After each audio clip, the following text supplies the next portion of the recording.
There is a certain tragedy in seeing the world too clearly. At first, awakening seems like a blessing. You realize the illusions that deceive the majority.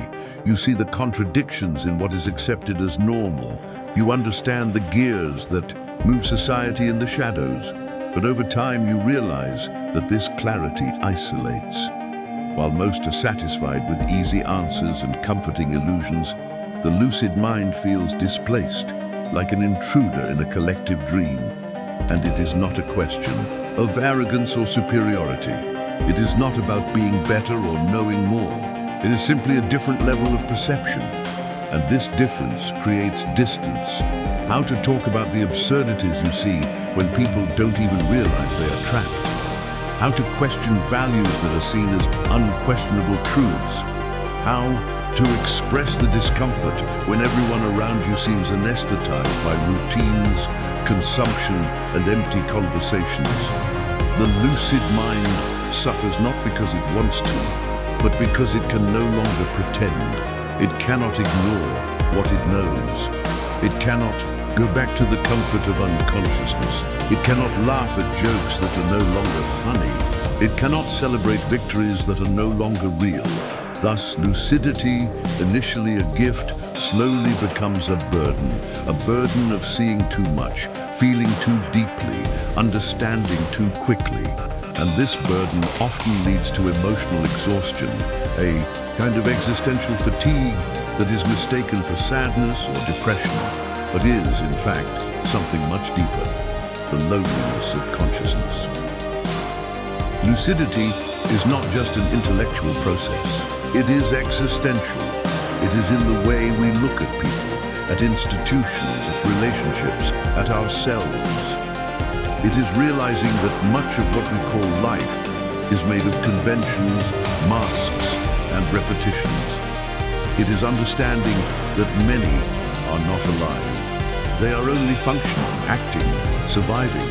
And this perception, once awakened, does not leave. It becomes a permanent companion, sometimes silent, sometimes screaming, but always present. There are days when the lucid mind wishes it could go back. Turn off this light that illuminates too much. Dive back into the darkness where comfort reigns. But this return is impossible, because once the veil falls, reality imposes itself with a strength that cannot be forgotten. It is like waking up from a dream and realizing you can never sleep in the same way again. Faced with this loneliness, many lucid individuals isolate themselves, not because they hate others, not because they think they are superior, but because they realize that certain types of conversations, certain environments, and certain dynamics no longer nourish them. They drain them. Talking about trivialities becomes unbearable. Participating in superficial social games becomes exhausting. Pretending becomes a violence against oneself. And so, little by little, the lucid mind withdraws. It seeks refuge in silence, in nature, in art, in solitary walks where it does not have to explain itself, does not have to filter its thoughts, does not have to negotiate its authenticity. However, isolation brings its own challenges. Humans are social beings. We need connection, we need to be seen, heard, and understood. And when that does not happen, when the feeling persists that no one truly sees who we are, a deep existential emptiness can arise. It is as if the lucid mind were shouting into a void, a cry that echoes without ever receiving an answer. At these moments, a dangerous thought may emerge. Maybe it would be better to numb the mind, forget what was seen, force oneself to fit into the game again. But deep down, the lucid mind knows the cost would be too high, betraying oneself, neglecting the truth, silencing the inner voice that, despite everything, continues to whisper what is real. There is a phrase attributed to Kierkegaard that captures this dilemma well. The greatest form of despair is not to be who you are. And the lucid know that returning to unconsciousness would be precisely that, despair disguised as normality. Thus, the challenge is enormous.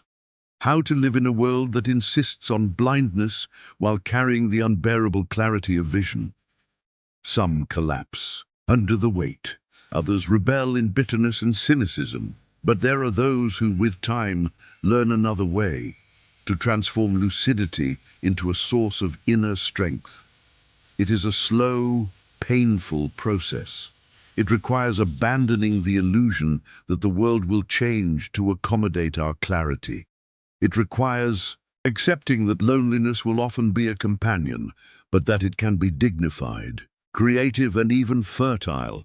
The lucid mind, when it stops expecting and starts simply existing, opens space for a deeper form of life.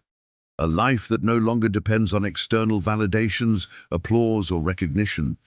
A life that finds meaning not in being understood, but in being true, in being whole, in being real. The moment the lucid mind embraces its uniqueness without guilt, without resentment, something transforms. It ceases to see itself as cursed and begins to recognize the profound gift it carries. The ability to live awake, even in a world that sleeps. This does not mean isolation ceases to exist. It means the relationship with it changes. Loneliness is no longer a prison, but a temple, a sacred place where the spirit strengthens, where the mind deepens, where true creativity is born. Many of the greatest works of humanity, in philosophy, art, science, were born from solitary minds who embraced their clarity, even when misunderstood, even when ridiculed. It is not easy, and it never will be. There will be days of exhaustion, days of discouragement, days when we will question whether lucidity is worth it. But deep down, we know we cannot choose not to see anymore. And if we cannot return, the only option left is to move forward with courage, with dignity, with a fierce commitment to the truth we carry. The lucid mind, when it fully embraces its role, becomes a beacon.